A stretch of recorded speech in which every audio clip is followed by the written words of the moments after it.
Let's get to that then. So CBS News actually did a great job. They did almost a 10-minute investigation into this, and they compiled some of the stuff that we've talked about here about the camera angles and others, but they did a very good job of showing some of the graphics, and they brought in some more metadata analyses to show both a third person that's available and visible in the video, actually down in the background, and just to debunk how preposterous the one released by the DOJ is. Let's take a listen. CBS News has reviewed the tape, and this is what it shows. The primary entrance is here. The pathway from the entrance to the stairs is completely out of view of the camera, leaving ample room for someone to enter unseen. This is the last time Epstein is believed to have been seen on camera, but we don't see him walking up the stairs to his cell. Bongino also said none of this video was doctored. It was the original, raw footage from the camera. We're going to give the original so you don't think there were any shenanigans. But a review by multiple video forensic experts found several indications this may not be raw footage. For example, at 11:21 p.m., a cursor appears briefly, indicating the video may have actually been a recording of a computer screen. Experts told CBS News the video's metadata, which tracks how a file is created and changed, shows it's made from 2 clips edited together.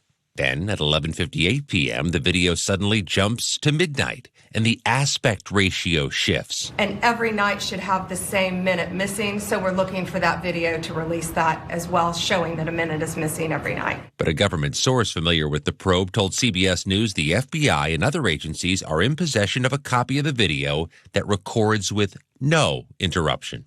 Well, what do you got? All right. I mean, it's pretty convincing to me, don't you think? Funny how they never released that video showing, every night the same minute is missing. We're going to get that to you. Still waiting on that one. We talked about it. It's like, it is theoretically possible that some 1990s era system does that, but then you're going to have to release a lot of evidence. And again, the metadata there doesn't lie, as they show. They also have this recording. It's like, what are we doing? Potato quality now from the government, where we're going to record our photo screens? Like, what are we doing here? You know?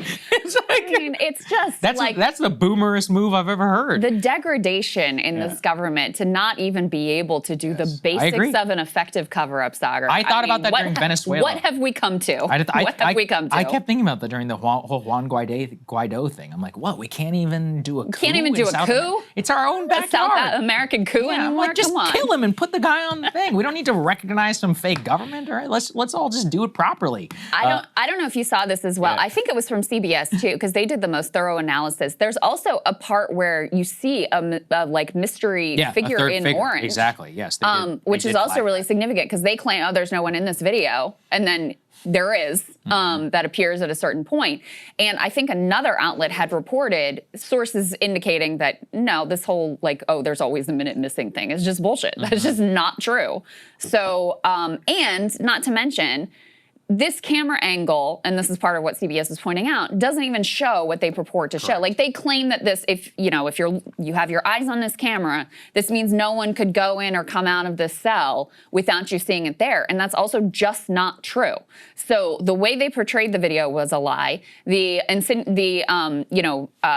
explanation that this is raw footage and this hasn't been altered, that's a lie. The idea there was no other figures in the film, that's a lie. The missing minute thing, that's a lie. So you're like, okay, well, so what are you hiding here, given that this is the only piece of evidence? Like, it's completely legitimate for people to parse this minute by minute, since the only piece of evidence that the government has put out to back up their claim that there was nothing to see there, nothing untoward happened on the night that Jeffrey Epstein, quote unquote, killed himself. And lo and behold, we've now got increasingly a lengthy list of inconsistencies and question marks and lies about this one video they put out. Yes, that's exactly right. And finally, B6, please. What do we have here from the Maxwell prison? The new prison in Texas, quietly that she's been transferred to, prohibits cameras and recording devices, very few surveillance and footage, no public visibility. They moved her into a facility where transparency is actually significantly reduced, quote, banned by design, right as she starts cooperating with the DOJ. So let's see. Oh, let's boy. all Good luck, let's keep our eyes open, shall we, down in my hometown of Bryan, Texas. Hey, if you like that video, hit the like button or leave a comment below. It really helps get the show to more people. And if you'd like to get the full show ad-free and in your inbox every morning, you can sign up at breakingpoints.com. That's right. Get the full show, help support the future of independent media at breakingpoints.com.